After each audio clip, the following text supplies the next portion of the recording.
16 years ago, Irene Gleeson left here, and this is the northern beaches of Sydney, Australia. And this is Kitgum, Uganda, Africa.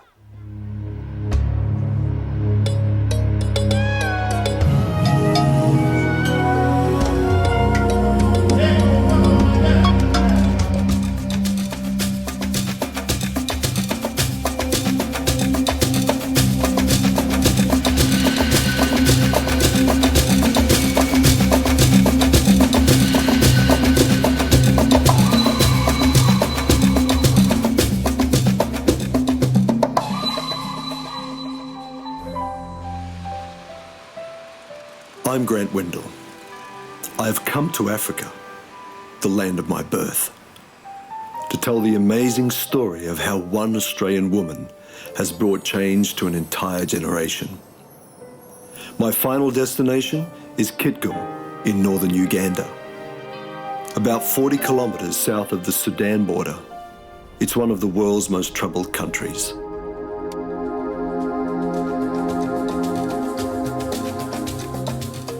Uganda lies in Africa's sub-Saharan region.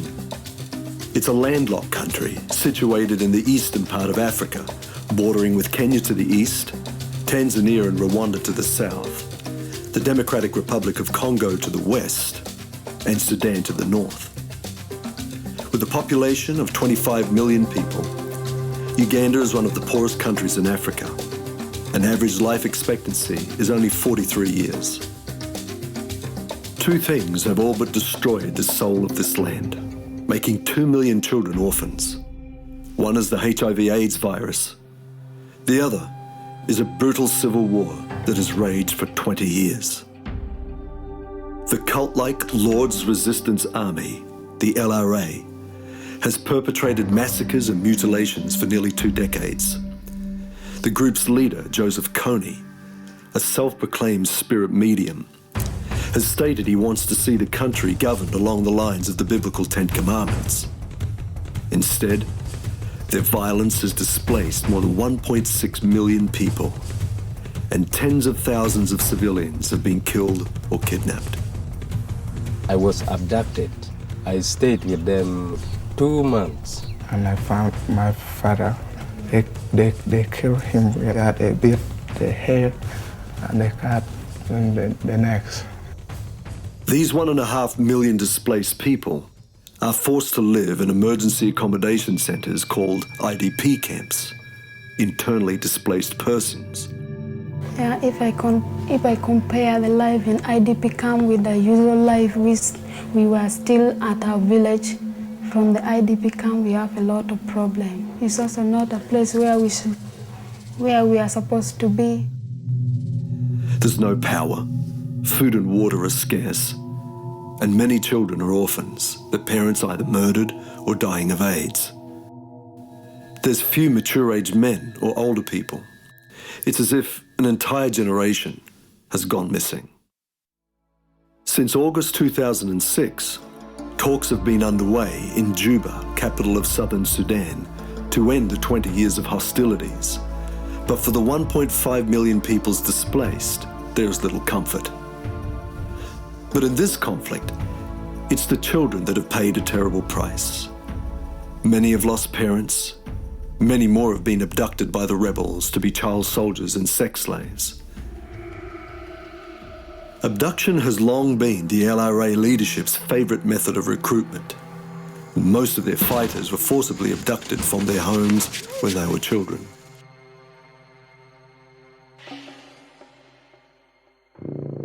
Up till recently, abduction figures were said to be around 25,000, but the Survey of War-Affected Youth, or SWAY, suggests a more accurate estimate to be at least 66,000 children between the ages of 13 and 20 have been abducted by the rebels since the war began.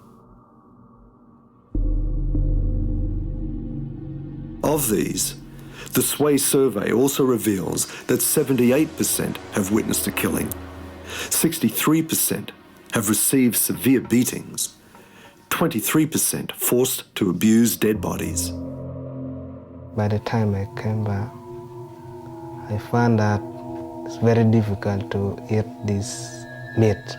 I saw some meat which are not good. Human being meat, cut in pieces, put in the pot, begin to cook it. People are in line waiting to eat them. 43% forced to kill and 29% never return. Yet it was into this dark and despairing backdrop that Irene Gleeson left her North Sydney home and family to help Ugandan orphans. But what could one middle-aged, middle-class white woman possibly do to make any difference?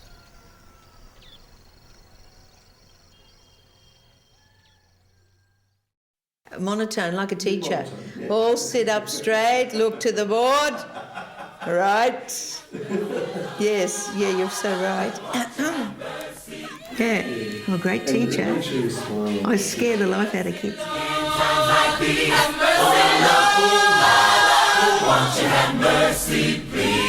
was born in 1944.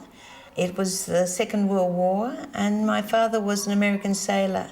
When he heard that my mother was pregnant, he left town immediately. So my life was a little bit difficult as a child because it was very shameful to be born to an overseas serviceman while our soldiers were overseas fighting for the country. My mother went on to have 7 brothers and sisters, 8 children altogether.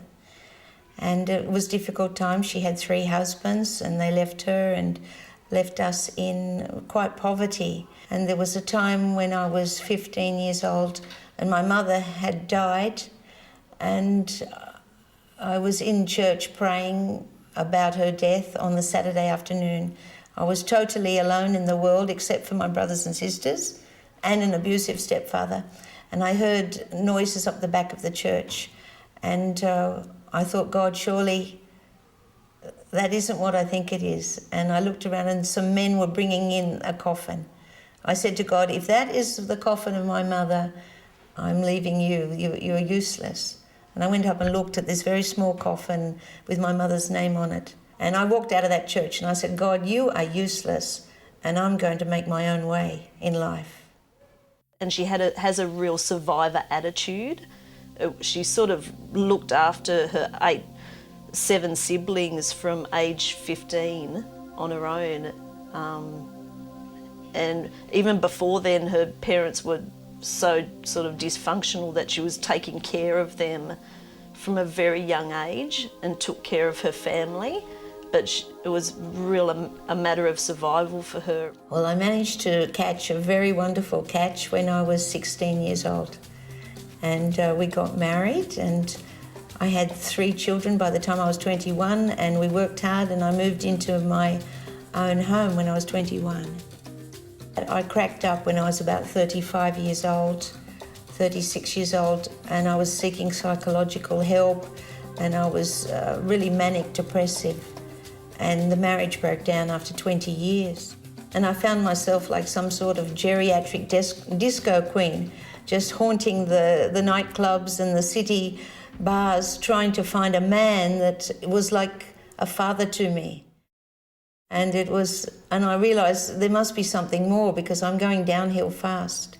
My mum was a searcher, and before she found Christ, she climbed the Himalayas and tried to find out about Buddha.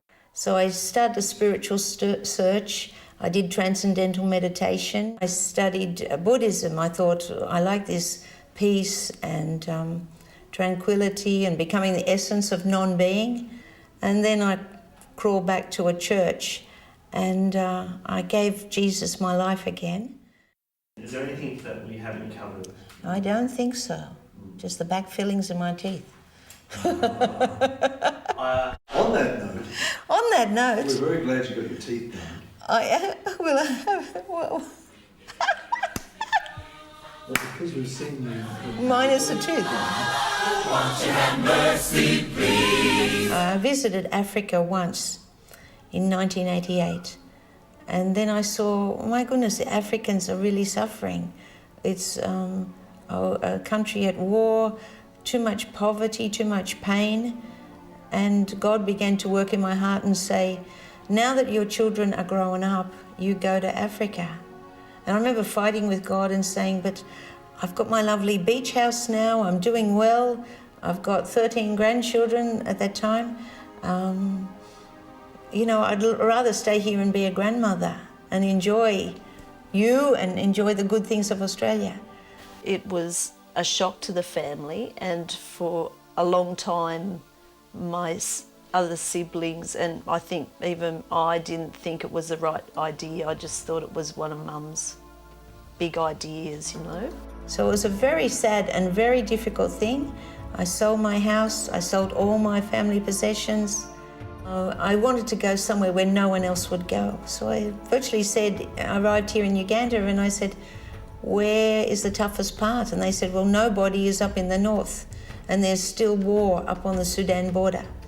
So the first time I didn't have my caravan here, it hadn't been shipped over. So I just got on a bus and travelled all the way up to as far as the bus went in North Uganda. And that was a place called Kitgum.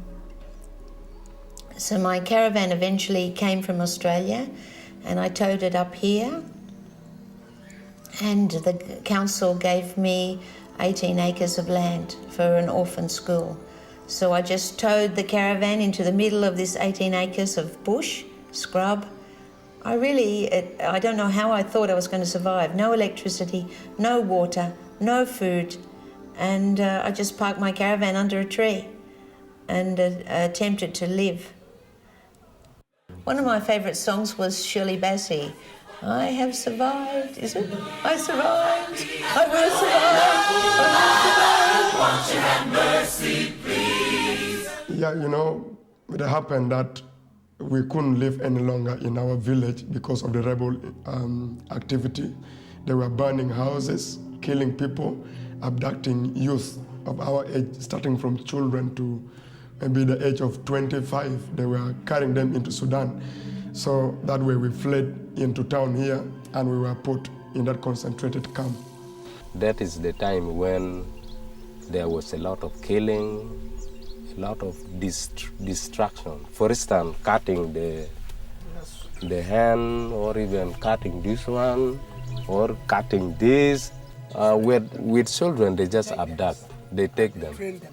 They train them like the soldiers, to be their soldiers.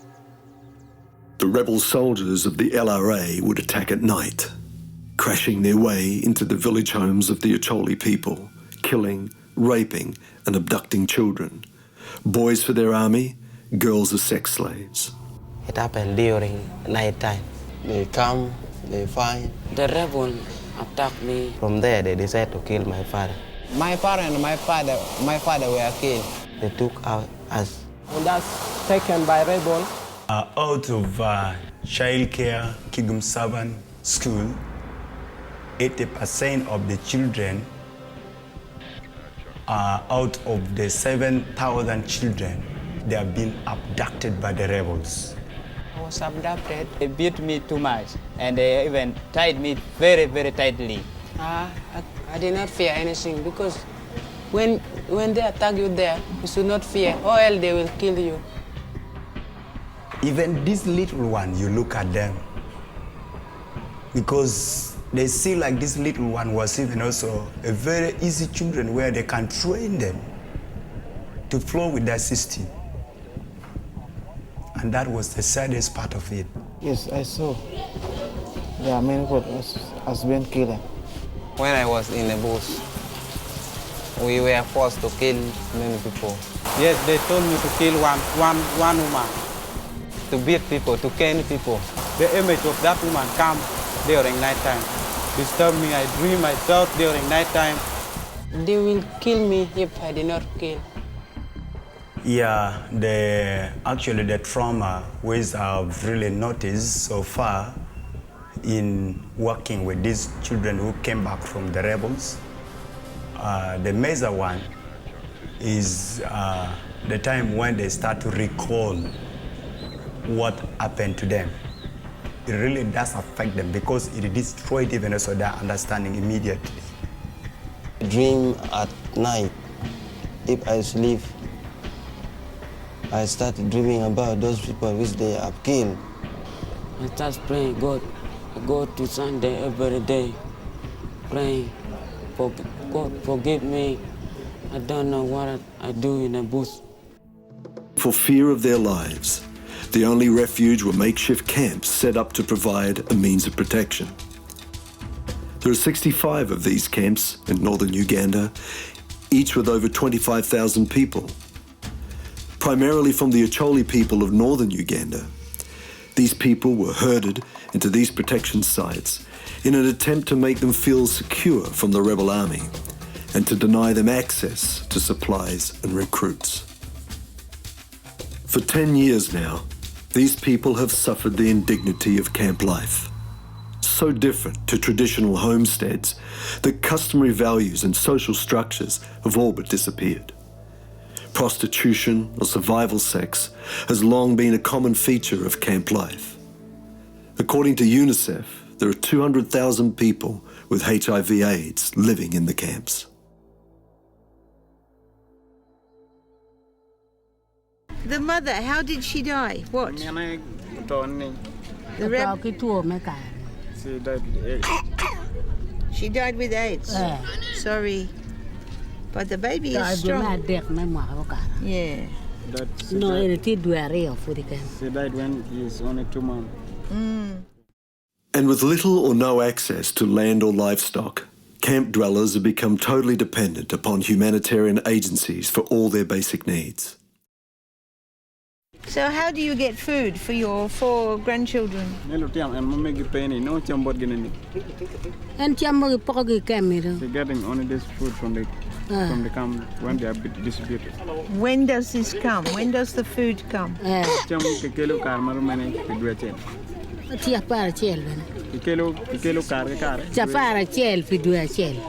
get food once a month. Every month she gets just 5 cups for every child of food. For 1 month. Sure. So 5 cups. 1 cup has to last 1 week. These formerly self-sufficient farmers have been incarcerated and reduced to become starving beggars, waiting for UN rations.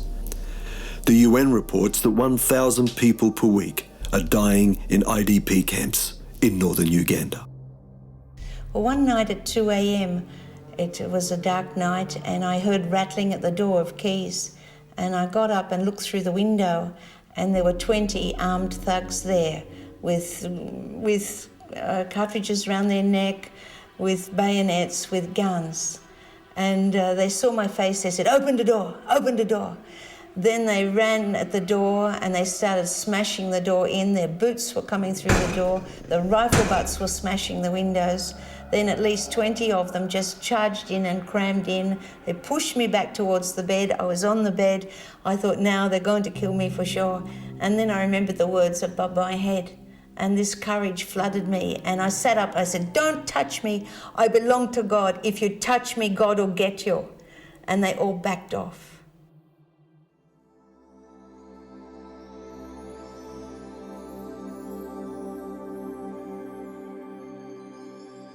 Every day, the children started gathering around me, all the war-traumatized children. They were like zombies. They had no laughter. They had no song in their heart. They were just staring at this white lady and wondering why she had come to park her caravan in the middle of such an isolated war zone. At first, when she first came here, the place, she only came with a caravan, which was under that tree, and there was no any building around. So when she came, she used to teach under the mango trees. When she get any trees where there is shade, she just tell us, "Come, the children come and gather here," or maybe somebody's home.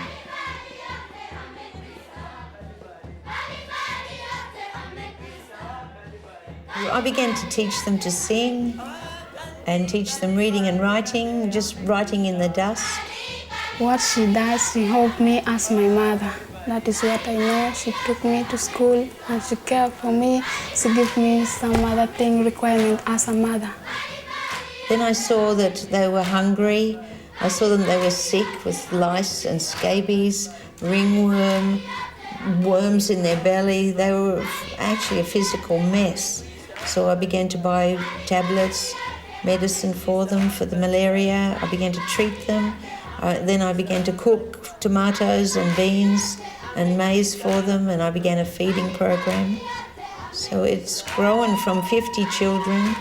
Then in 91, now there are 6,500 children coming to my 3 schools every school day.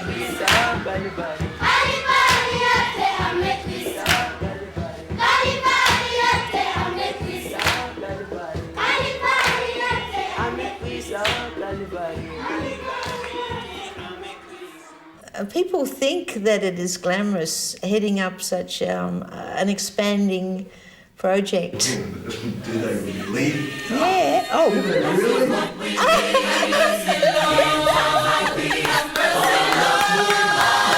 He's shaking his head that way.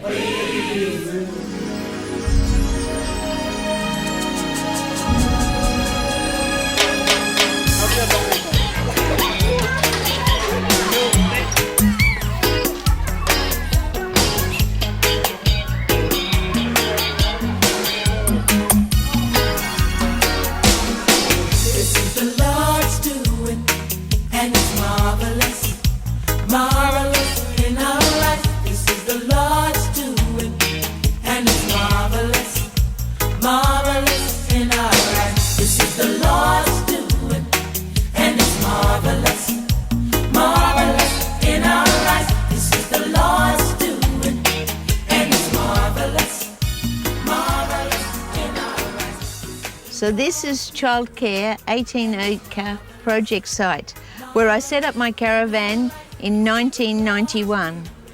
It extends from the big building, which is the church, to the AIDS hospice, to the primary school, to vocational centre. And any day of the school year you will find 6,000 children being educated, fed, given medicine and bathed.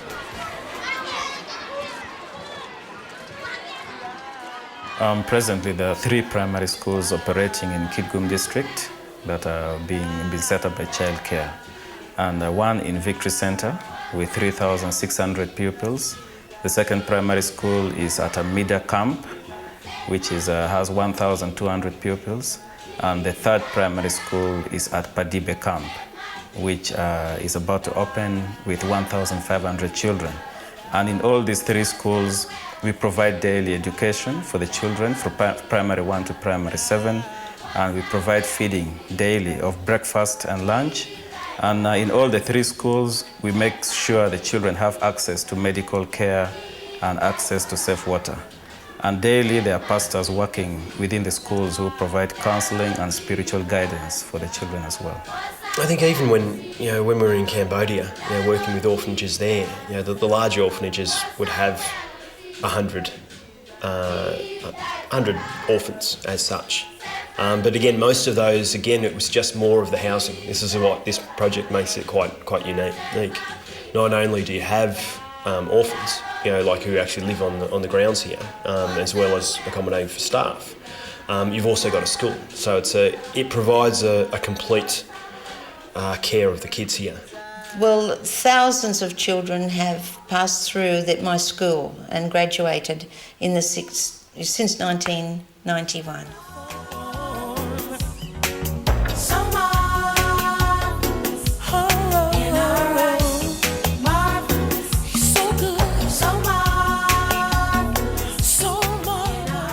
There are 60 camps in the north of Uganda, and my plan is to build a full daycare school that's education, health and feeding and water bores next to every camp.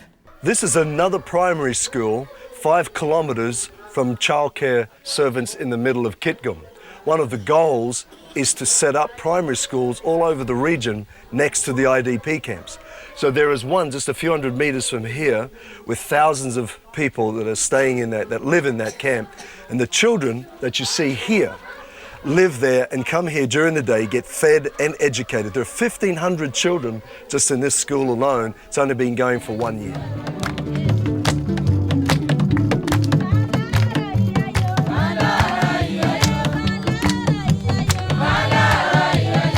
The Vocational Training Center was set up to take in graduates from the primary school, and we train the students in the vocational for 3 years in carpentry, building, office skills, and those who finish office skills, we also provide for them training in computer studies. And we have 1,300 students at the moment, boys and girls who are studying in the vocational.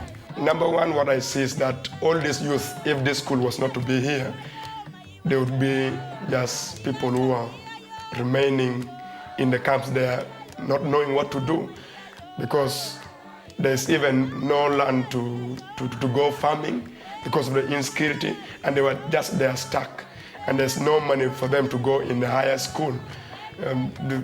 So this technical school has really helped. So you can imagine 1,000 students, and they go out there, they know how to build, they know how to make furniture, they know how to make clothing.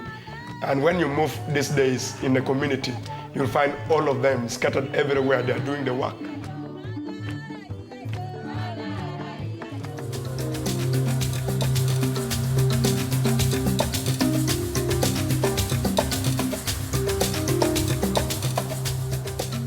Alongside every project we set up in the community, we also establish a community church.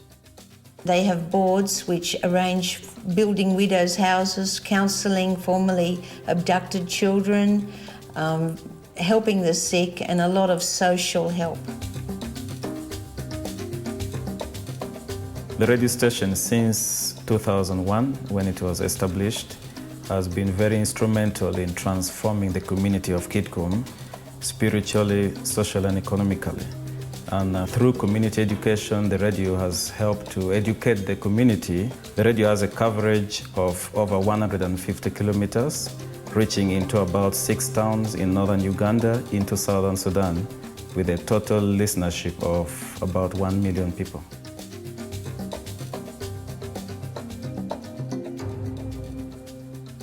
We decided as Childcare to establish a terminal care center, which we later called Gloryland Junction. So the Gloryland Junction AIDS Hospice was built after one of our pupils' mothers suicided, hung herself because she was sick, no one to care for her, and she was actually starving to death. So we built it for the parents of the school children, and that releases them from caring for their parents who are dying of AIDS. Our budget last year was 1 million Australian dollars, and good enough, it all came in by a miracle. Well, we don't get any government funding at all, so it's all financed by people who love African children. So we have a sponsorship scheme, and they sponsor children for about $35 a month. Then people give individual donations for school. To build a new school is about 120,000 Australian for a complete school to house and feed and give medicine to 1,500 children. When Irene first came to our church and we saw what she was doing out there in Kitgum, and just all the children and her there in the midst of it, we saw the passion of the lady, the love for those children, and I think as a mum having 4 children of my own, and you see the desperation and children with no family and children dying of AIDS, and we got behind it, and with our church, and a lot of people in our church sponsor a child, and I think it's wonderful, and just doing it to be able to help them to have a healthy and happy and wholesome future. My mother has died. As for now, I am orphan. I have no parent. The only parent that I have, it is in this area known as Childcare International. Bless the Lord, bless the Lord, bless the Lord, oh my soul. Bless the Lord, bless the Lord, bless the Lord, oh my soul. Bless the Lord, bless the Lord, bless the Lord, oh my soul. And forget not His benefits. I see the children, they are completely healed because you could see from their face the way they're smiling. You see even also how they're now supporting each others, and even also they have hope for the future, and they're planning even also one day they should be a people who can even also assist others in many ways where they can. For me, I just free. I praise the Lord. Because from childcare here, I'm free, I'm studied well, and do just technical work. A lot of them, they are now in technical school where they are now carpenters, builders, tailorings, and all those ones. They are really making even also more easier for them because they see their future is now brighter, and they really see the hope is coming back, and they are having even also more desire to continue with their study. The difference that I can even experience, I'm someone who is educated, at least I know something, I can even earn something at the end of the month. I help my mother and some of the children. Without a doubt, what's been provided here at Childcare is by far what I've seen, one of the best solutions, to breaking the poverty in this area. And this area is a very, very traumatised area.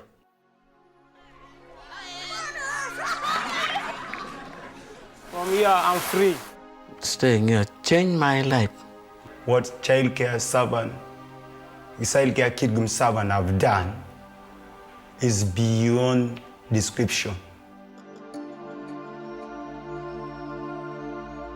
If Irene had not come to Kitgum, if she had not listened to the voice of God,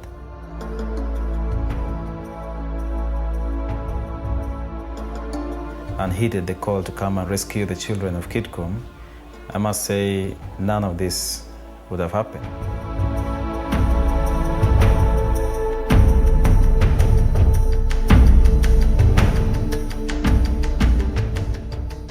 Them out of the fireplace, and I'm elevating them and training them and feeding them, and now we have thousands of children who are in... That's my phone.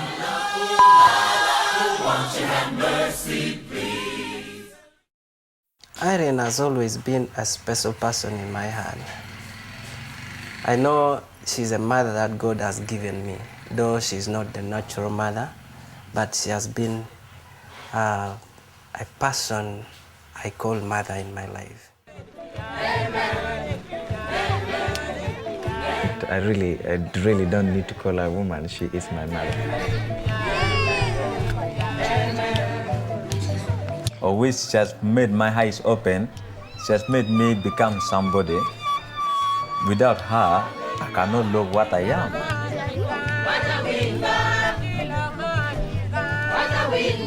So she molded me when I was young. Up to now, I'm become somebody. I'm responsible now. So she made a life in me which is a future, or which is unforgettable. So I'm so proud of her. By her hard working, he gave for me a sponsor. I am a sponsor in Australia. I'm now 26 years old, and grandmom came here. I call her grandmom, Yeah, because she's been taking care of me. She came here when I was still 10 years old, and I've now stayed with Childcare for 16 years. Yeah, I remember those days when Irene sometimes bathed when I was still young, and bathe us, we wash and serve food, and we're like, oh, this is another, I think this is another white mother. But sometimes we say, oh, our skin is different, and that is different, and things were like, wow, we are in different world.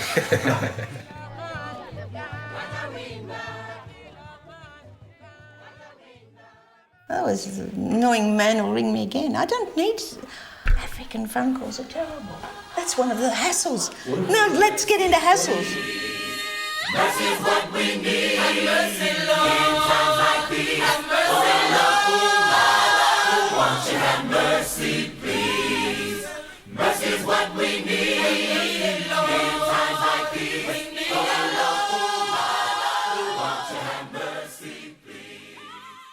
People have a romantic idea of heroes, and I'm a hero to a lot of people, but the actual facts of it is 10 months of drudgery, eating beans and chewing dust. I don't know how Irene stayed there through so much war, so much suffering, so much hardship for so long.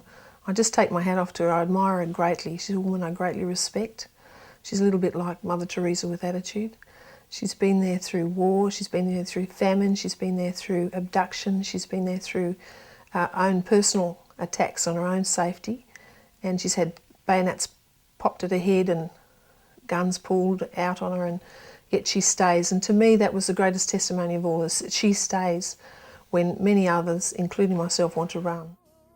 The hardest part of living here is being isolated from my own people, my own culture.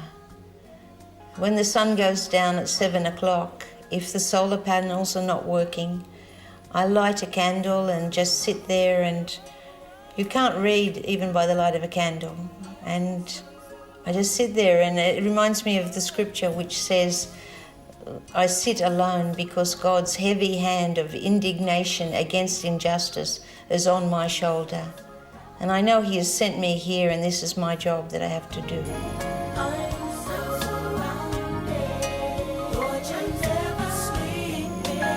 Definitely, I think the hardest thing working with a lot of different charities, everyone is that not many people will want to spend more than say 1.5 to 3 years in a project, because it's tough. It's a tough environment to be in.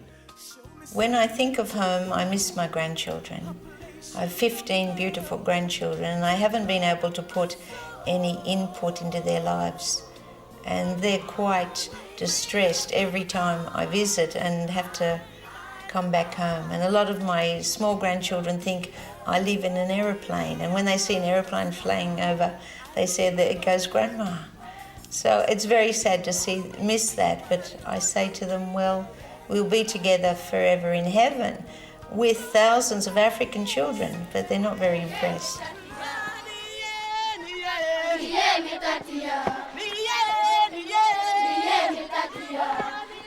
There is really something very unique with this white mama. I can see, if you have to see carefully, you find that she's spending a lot of money outside helping children and even the community, but she does not have electricity light for us. So she doesn't have a shelter for us. So she doesn't have any proper bathing shelter for us. So then sometimes I think, what kind of lady is this? This is quite unique. Her passion for children out in the mission field and what she does, it just amazes me, because a little Aussie lady who has gone out there and sowed her life and earnings and everything into the children there in Africa, in Uganda, she does an awesome job.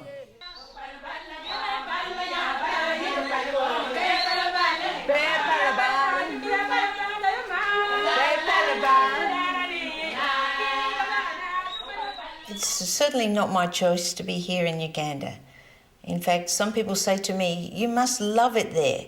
And I say, you'd have to be insane to love it, because the food is terrible, the sun burns my skin, the isolation, the people, there is no art galleries, there is no literature. So why would I prefer to live here than live in my beautiful country? But it is God's destiny for me. And as I stay here, God works out His plan of rescuing these beautiful children. He loves them so much, and I'm just His vehicle that He uses. Many times I would say, God, you must hate me to bring me here. But He showed me in Hosea 2:14, there was a special word. It says, I've brought you into the wilderness, and I will speak tenderly to you there. And the valley of trouble is going to be your doorway of hope. And you are going to sing there as in the days of your youth. So gradually I came to know Jesus as my husband. And He's the only husband I ever want. And for a person like me, that's unusual, because definitely if I was in Australia, I'd be up the local RSL and playing the pokies and chatting up whoever was around.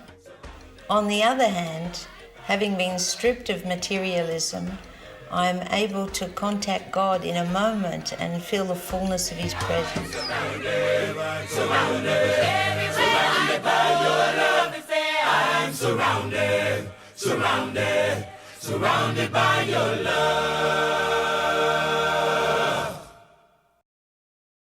The rewards of this lifestyle are... That's probably not a good word.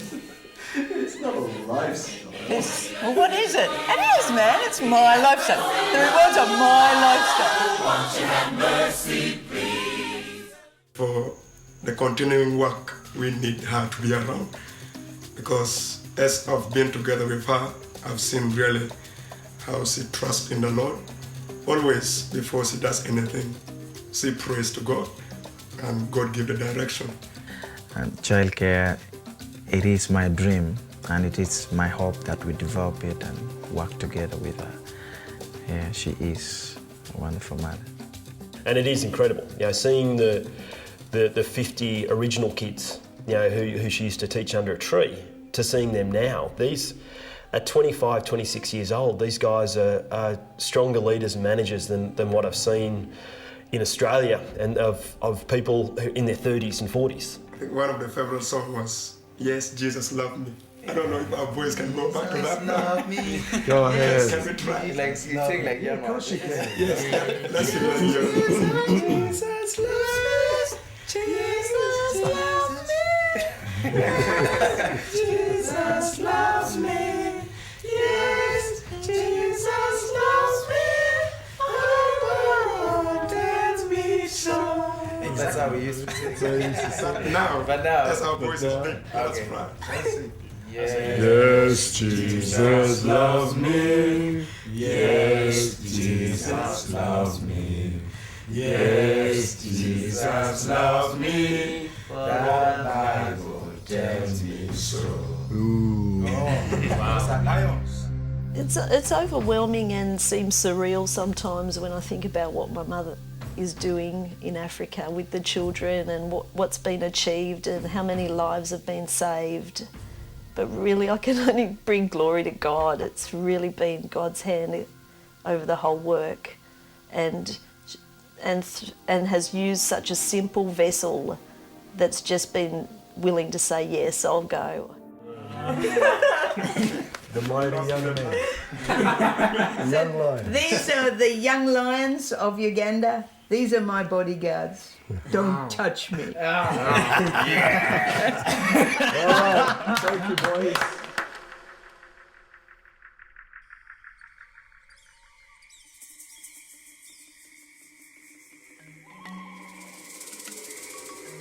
I'm living in a story. It's a story of my life, it's a story of the children.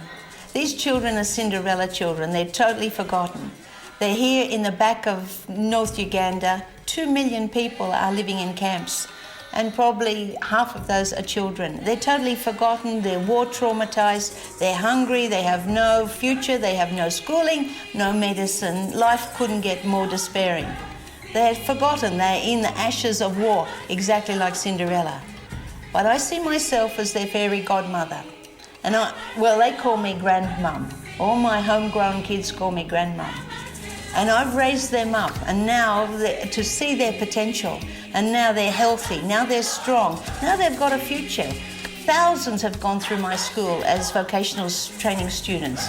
I've got people down in university studying to be doctors, studying to be nurses, doing business administration, studying computers. We've got a whole new city of kids here.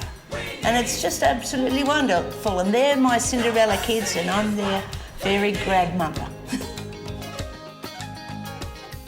Here are 5,000 of the school children all in this one school gathered together. They say a staggering 80% of these kids have been abducted by rebel soldiers and suffered the trauma of war, but here they are today, the Cinderella children.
mercy, Lord. In times like these, have mercy, Lord.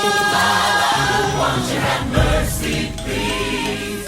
Mercy's what we need, Lord. In times like these, we need a Lord. Won't you have mercy, please? Mercy's what we need, Lord. In times like these.